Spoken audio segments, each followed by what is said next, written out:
All right, welcome.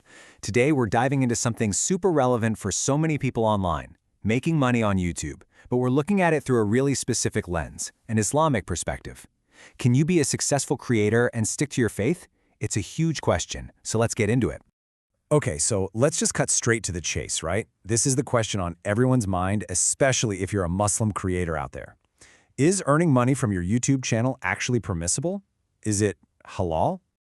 So we're looking at this core question, and you're probably hoping for a simple yes or no answer. But honestly, it's not that black and white. The reality is much more nuanced.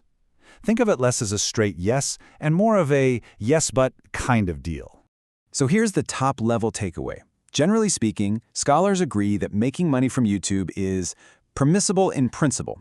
But, and this is a really big but, that permission comes with some really important conditions attached. It's like two sides of the same coin, and we're going to break down exactly what that means. Okay, first things first. Let's talk about the number one condition, your content. I mean, this is the absolute foundation of everything. Before you even think about ad revenue or subscriptions, the very first question has to be about what you're actually putting out there. This is the bedrock it's all built on. So what kind of content are we talking about here? What gets the green light? Well, think about anything that's beneficial, right? You've got educational clips, maybe some wholesome cartoons or children's shows that have a positive message. The key is that the content itself is free from things like impermissible music or any kind of immoral imagery. And that brings us to a really simple point for this first part. If your content is halal, then making it and publishing it is also halal. Simple as that. So that's the first big hurdle cleared. But it's definitely not the only one we have to worry about. All right, now we get to the tricky part. The big dilemma, advertisements. See, your content could be 100% permissible, totally fine, but the money, well, that money often comes from ads that you, the creator, have almost no real control over, and this is what introduces the whole problem of mixed income. So what is mixed wealth?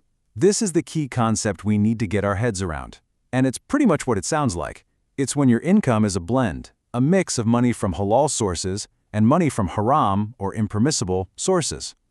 You know, imagine getting paid for an ad for dates right before an ad for something that's definitely not okay. That revenue gets mixed together. And the reason YouTube ad money falls squarely into this mixed category is, well, it's all about control, or rather, the lack of it. As a creator, you just don't have full control over every single ad that runs on your channel. You can set up filters, sure, but some stuff that's considered haram is inevitably going to slip through the cracks. So what do you do? If your income is going to be mixed, no matter what, does that just make the whole thing off limits? Well, not necessarily. Thankfully, scholars have thought about this and have given us a pretty practical way to navigate it. Here's the game plan, and it's basically a three-step process. Step 1, you got to do your homework. Get into your YouTube settings and block as many of the obviously haram ad categories as you possibly can.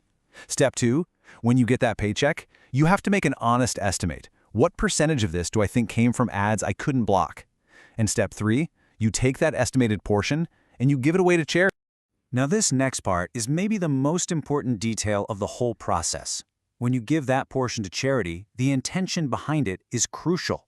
You're not doing it to get a reward like you normally would. No, the sole purpose here is to purify your earnings. It's about cleaning your wealth of that little bit of haram money you couldn't avoid. And hey, it's worth pointing out something really important here. This whole mixed wealth headache, it's really just about the ad revenue.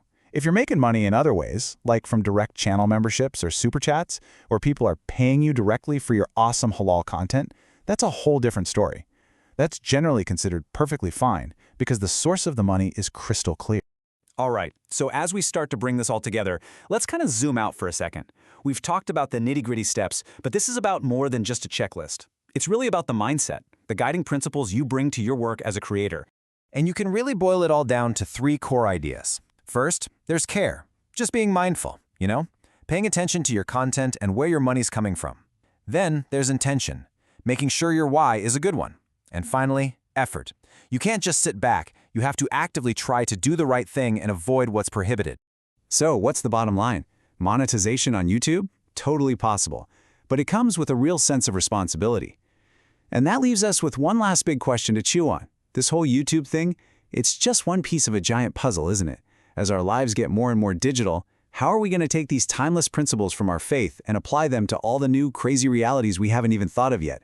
That's something for all of us to think about.